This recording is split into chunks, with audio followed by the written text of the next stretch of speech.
这次的系列作品是自我的版图，它是以我自身的经验出发，试图去思考跨国迁移者在日常生活中如何透过身体与周遭物质环境的关系来确立自我的界域。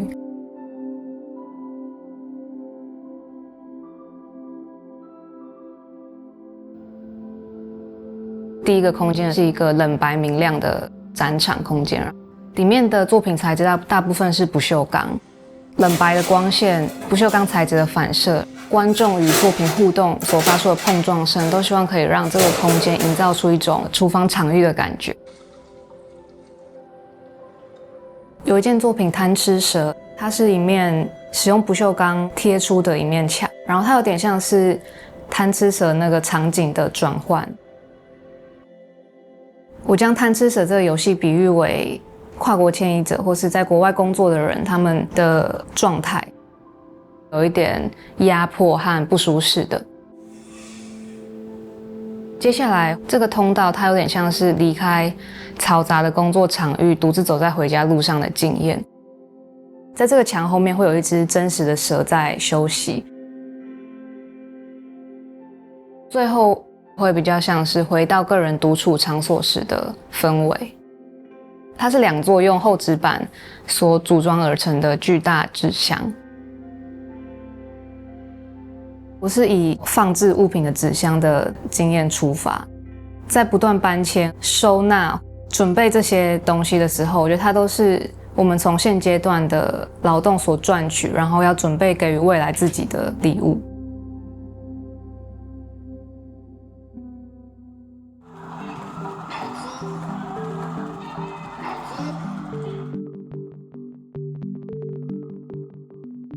在这里没有神仙教母的展览里面，我透过拍摄童话文本、语言制约、工作幕后以及身体劳动等方式去处理声音背后的政治性。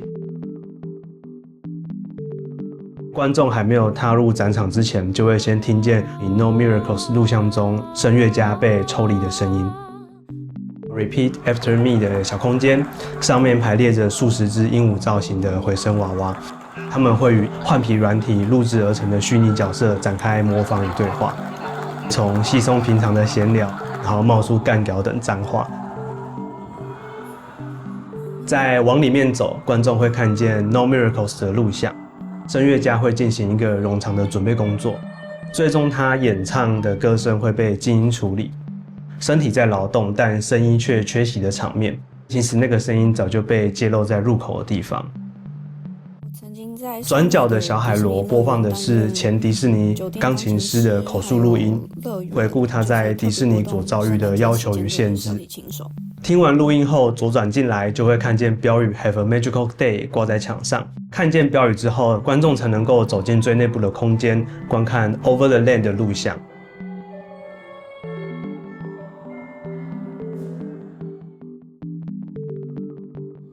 那双从开源资料库中下载下来的巨大双腿以及环绕的字样，都揭示着神仙教母从未现身。希望观者从中感受到的是，声音其实是一种劳动，一种制度，是一种文化工程的延伸。它不只是发声，更是支配与驯化的一部分。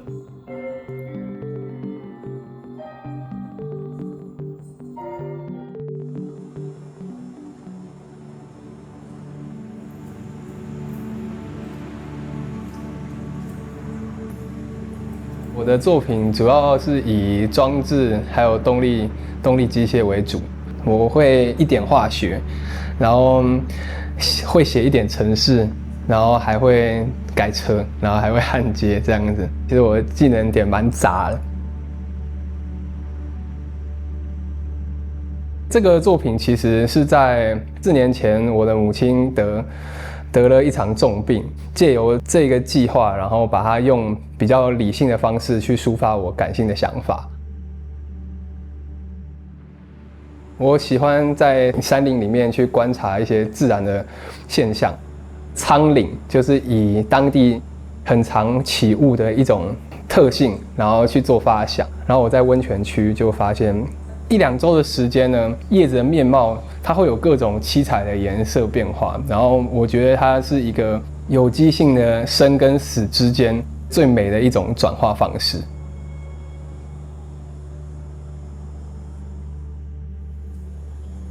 离禅这件作品则是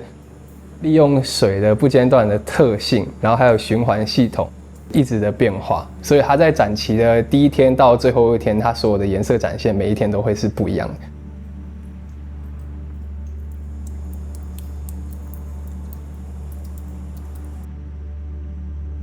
造流装置，它就是我这4年来，然后已经采集超过500多个试管。在这一次的展览里面，我会特别挑选出125个，用比较直观的方式，然后去给大家看到这些有趣的变化。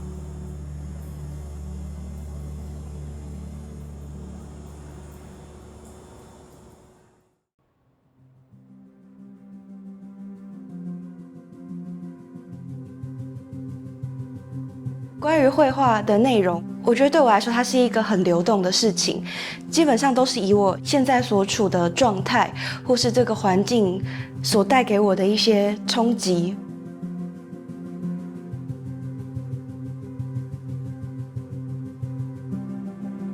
这次展出的作品，我给它一个这个阶段我的一个心得吧，就叫意识的推手。这之间绘画会好像有一个，比如说这些人好像躺在一些户外，还在思考的阶段，它其实是一个回圈，就是哦，我在画，我在想，然后我在想，我在画。当时候在编排的时候，也是觉得它是有点像是一个散步路径。我让展场变成一个回字形，当我们在看画的时候，我们是绕着那个回廊走，然后慢慢的接近它，去放大它，想要营造出一个会发现的距离。这个通道上放了2张，算是这次展出最大的图，所以其实你没有办法去完整的看到它们，就能看到局部，在你走路的过程中拼凑出一个好像看似完整的东西。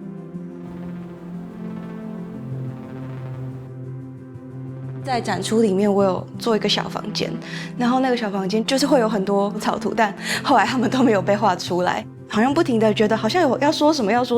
可是其实后来就觉得哇，到底在说什么呢？就变成一群不太确定的东西，这样散落在那个小房间里面。这些人，我觉得对我来说，他们就像他们是一个代词吧。如果我想要讲一句话，就他们就是那句话，一阵风这样咻这样幻化成一个人形。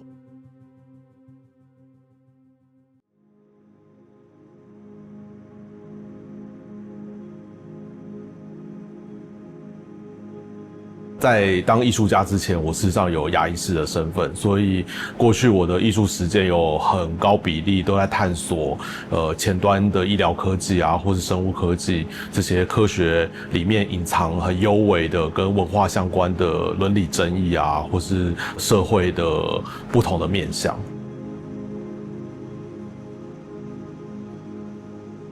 库尔解剖学图谱主要是针对1950年代有绘制的一本图谱，叫做《人体解剖学图谱》，这本现在广泛被使用的这个课本。但这个课本里面的图像都是以白人异性恋男性为主体绘制而成，所以库尔解剖学图谱这个作品有点就是以艺术作为一个挑衅的方式，去创造一本库尔版本的解剖教科书了。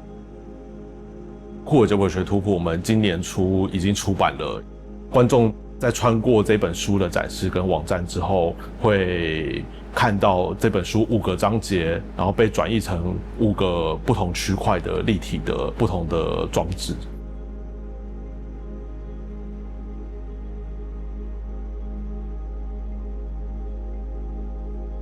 这个库尔观点的解剖课本，不只是从我作为艺术家所创造出来，也去中心化的方式去收集一般民众跟其他人对这一个观点的看法，收集在这个网站上。一般微生物会被医学的角度视为另一个物种，所以在解剖学中并不会出现其他生物的图像。我觉得那个我们跟其他生物的关系，希望可以透过这边的影像，可以让观众更感受到那个共存的张力。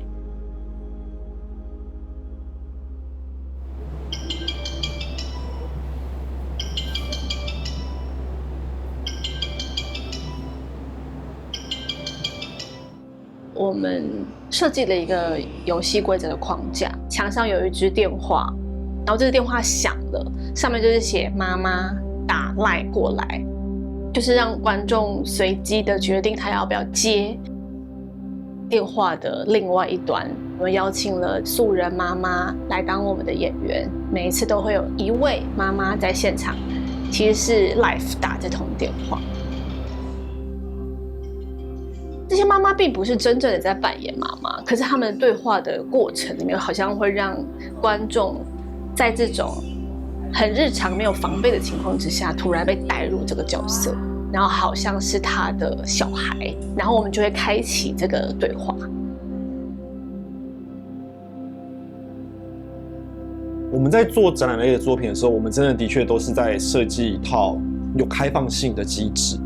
它的确会从一个我有一个问题想要问你，然后跟观众是否可以提供一个满足，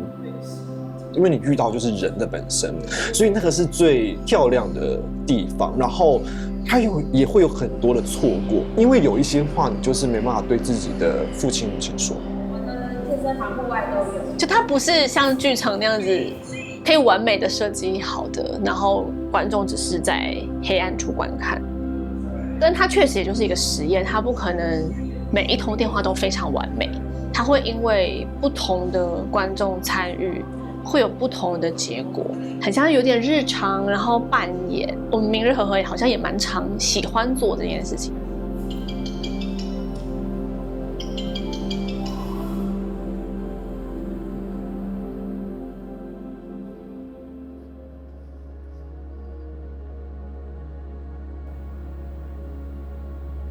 1919年的时候，有一个天文物理学家是爱丁顿爵士，透过他数学、物理、天文公式的反证，然后才证明了现在我们主流相信的爱因斯坦广义相对论这件事情。所以我有点像是用爱丁顿爵士的这个实验，然后当作是一个灵感，用艺术创作的方式来设计这个展场。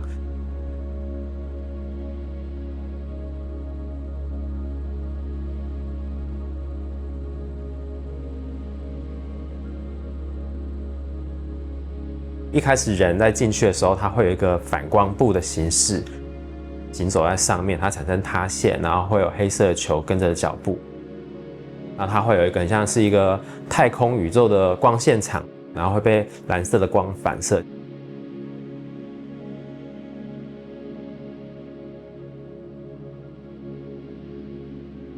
反光布之后，它会有一个像是光线的纪念碑，设计的这个角度刚好就是爱丁顿爵士他生日那天，就是12月28号，太阳它所照射的点，它就会集中在同一个位置。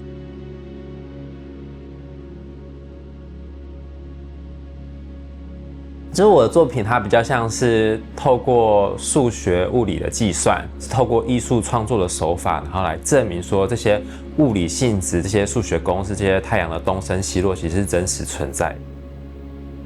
这个展间，它是不是也可以变成是一个一休和尚拿出来的一个容器？它是可以把太阳、月亮也装进去的，然后透过光线的直射角度，看到一个我所看到的一个新的世界。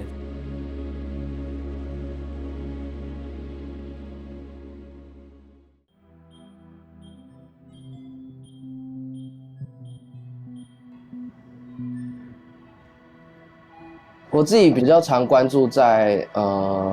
临界点之间的那种讯号关系，主要都是用互动装置结合空间的一些安排作为创作的形式。我这次的计划叫蓝山生态圈，比较关注工业循环或者是说工业剩余这件事情。整个计划中它有3件作品，把 A 扫去 B， 再从 B 运去 C。这件作品它其实运用大量的木栈板、事业废弃物、这些事业废弃物它会被压在站板底下。我其实是想透过被判定无用的、被认为没有办法作为日常作用的一部分的东西，重新在一个场域再次被打开起来。Broadcast 这件作品的话，零星的被安排在走木站板的过程中，你可能会听得到某一个方位会一直发出那种不同频率的声音。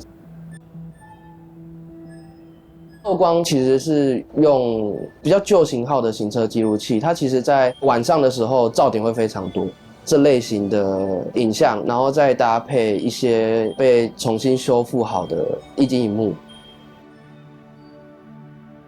其实我们面对黑暗的时候，面对那些我们看不太清楚的状况的时候，它有很多想象的未知。这个噪点好像就是在填补那个未知。它在我观看那个影像的同时，它其实就是在创造我们面对黑暗的那一种不确定性。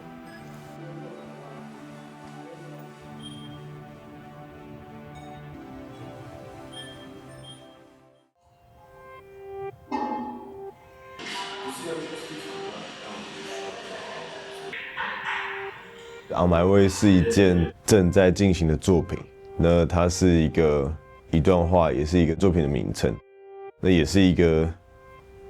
我本人的生活写照。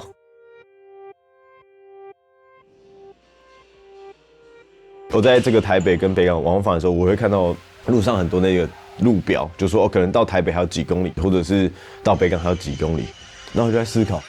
我现在的我。可能距离我理想的状况还有多远，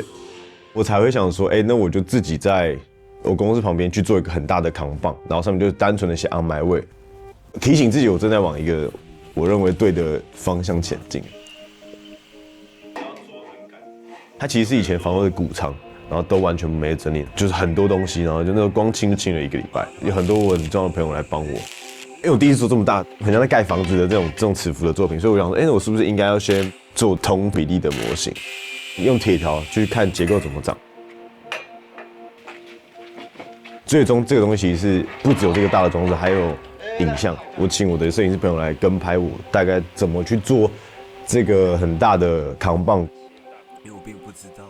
成功的艺术家是什么样子。展场它其实是先进到这个看板的后面，是以影像为主。从看板后面去看这影像，然后等到你看完之后，他走出去才发现，原来我刚刚是在一个看板的里面。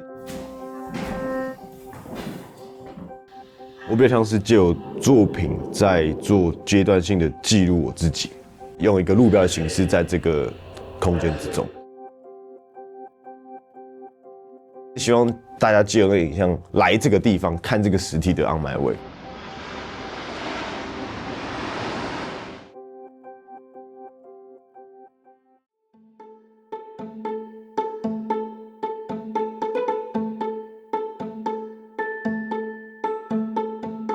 我接触这个画开始，我的主题以人物为主，就是很明确的一个主角，然后是景为辅的方向去进行的。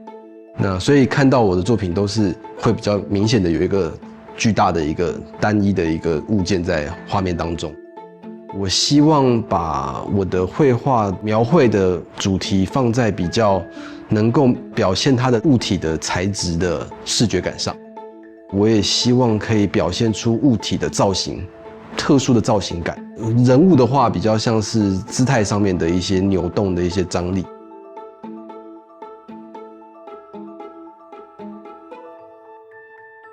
展出的作品，我给他们一个整体的名称，叫做“一念之间”，有非常多不同的计划组合在一起的。他们是创作之前的一个念头的瞬间爆发出来的一些灵感。我的每一件作品都有各自的故事，各自的理由。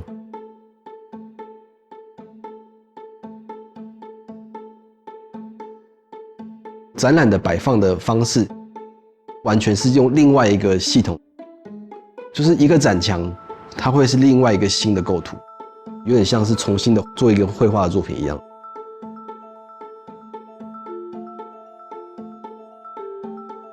我比较希望我自己是很直觉的，所以我的创作的习惯就是我尽量不去想太多。反正未来都有可能。对，所以这个是我创作到目前为止应该还会继续画下去的一个原因。